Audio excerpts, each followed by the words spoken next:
2025 की गर्मी इतनी अजीब क्यों है भाई? अगर तुम भी इस साल गर्मी के मौसम में कुछ अजीब सा महसूस कर रहे हो, जैसे कभी धूप कम लग रही है, कभी एकदम कड़क, कभी अचानक बारिश हो रही है और टेम्परेचर नॉर्मल हो जा रहा है, तो यू आर नॉट अलोन। हम सब एक ही कश्ती में सवार हैं। तो जानते हैं मौसम के इस अजीबो गरीब बिहेवियर के पीछे की वजह। मेरा नाम है हरीम और आप देख रहे हैं स्विच। 2025 की गर्मी अभी तक टिपिकल गर्मियों जैसी गर्मी नहीं है। IMD यानी भारत के मौसम विभाग ने भी ये माना है कि इस बार का समर सीजन काफी अनयूजुअल चल रहा है। पूरे देश में जहां आमतौर पर मई जून में टेम्परेचर 40 से 45 डिग्री तक पहुंच जाता है और लू यानी हीट वेव चलती है, वहीं इस बार ऐसी चीजें बहुत कम देखने को मिल रही हैं। इसके उलट कई हिस्सों में आंधी, तूफान, तेज बारिश और कभी-कभी ओले तक गिर रहे हैं। IMD की रिपोर्ट के मुताबिक इस साल मार्च से मिड मई तक देश के किसी भी हिस्से से रिकॉर्ड ब्रेकिंग टेम्परेचर की कोई खबर नहीं आई है। यानी ऐसा नहीं हुआ कि पारा पिछले सालों से ज्यादा चढ़ गया हो। मार्च में सेंट्रल इंडिया में जरूर टेम्परेचर थोड़ा ज्यादा था, लेकिन बाकी देश में सब कुछ नॉर्मल रहा।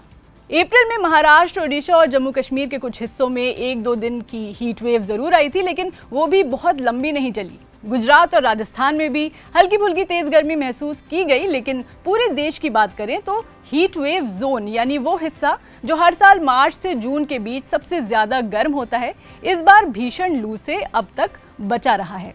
तो एक तरह से कह सकते हैं कि ये गर्मी ठंडी सी है। इसकी सबसे बड़ी वजह है वेस्टर्न डिस्टर्बेंसेस। ये ऐसे हवा के झोंके होते हैं जो मेडिटेरेनियन सी यानी भूमध्य सागर से आते हैं और भारत की तरफ बढ़ते हुए रास्ते में बारिश या बर्फबारी करवाते हैं।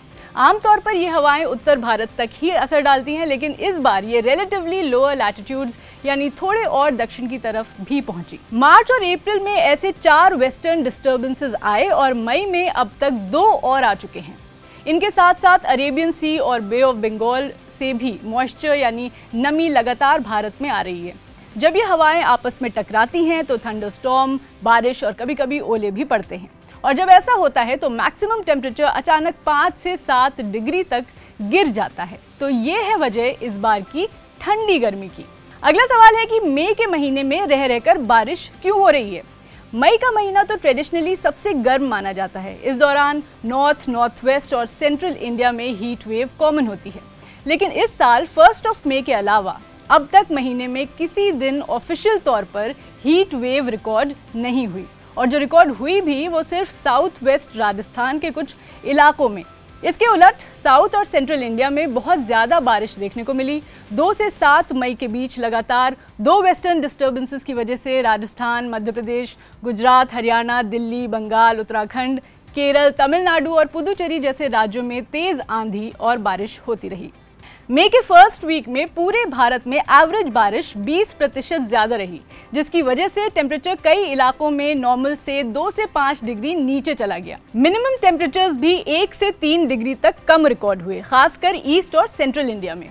8 से 14 मई वाले हफ्ते में भी बारिश जारी रही, क्योंकि एक और वेस्टर्न डिस्टर्बेंस 8 से 13 मई के बीच एक्टिव रहा। साथ ही समंदरों से आने वाली मॉइस्ट हवाएं लगातार बारिश करवाती रहीं। इसका असर त्रिपुरा, मेघालय, असम, अरुणाचल, बंगाल, सिक्किम, सौराष्ट्र, कच्छ, गोवा, केरला, तमिलनाडु, आंध्र, MP और ओडिशा जैसे राज्यों में दिखा। एक सवाल ये भी है कि क्या इस बार मानसून की भी जल्दी शुरुआत हो रही है? साउथ वेस्ट मानसून हर साल जून के आखिरी हफ्ते में केरला से भारत में एंटर करते हैं, लेकिन इस साल IMD ने कहा है कि 27 मई तक ही मानसून केरला कोस्ट को छू सकता है, यानी मानसून की शुरुआत समय से पहले हो सकती है। हालांकि केरला में अर्ली अराइवल का मतलब ये नहीं है कि पूरे देश में मानसून भी जल्दी आएगा, लेकिन चांसेस हैं कि फेवरेबल कंडीशंस बनी रही तो पूरे देश में मानसून थोड़ा अर्ली और नॉर्मल पैटर्न में फैल सकता है। तो ऐसे मौसम के साथ आगे क्या होगा? IMD का कहना है कि अब तक तो टेम्परेचर या तो नॉर्मल रहा है या उससे भी नीचे रहा है और बारिश ज़्यादा हुई है, लेकिन मई के आखिरी दिनों में खासकर नॉर्थ वेस्ट इंडिया यानी राजस्थान और हरियाणा में हीट वेव की पॉसिबिलिटी है। इस रीजन में गर्मी जून तक बनी रहती है और फिर मानसून की एंट्री से उसका एंड होता है। लेकिन अगर सब कुछ ऐसे ही चलता रहा तो मानसून की टाइमिंग इस साल थोड़ा जल्दी हो सकती है, जिससे गर्मी के मौसम की ड्यूरेशन कम हो जाएगी। तो कुल मिलाकर 2025 की गर्मी इसलिए अजीब लग रही है क्योंकि वेस्टर्न डिस्टर्बेंसेस ने टेम्परेचर को नीचे रखा है और बारिश ज्यादा कर दी है। इसके अलावा बे ऑफ बंगाल और अरेबियन सी से मॉइस्चर भी लगातार मिल रहा है। नतीजा ये है कि जहां हर साल मई में लू और झुलसा देने वाली गर्मी का सामना करते हैं, वहीं इस साल हल्की ठंडी हवा और बारिश वाली अनयूजुअल गर्मी देखने को मिल रही है। For more informative videos keep watching switch.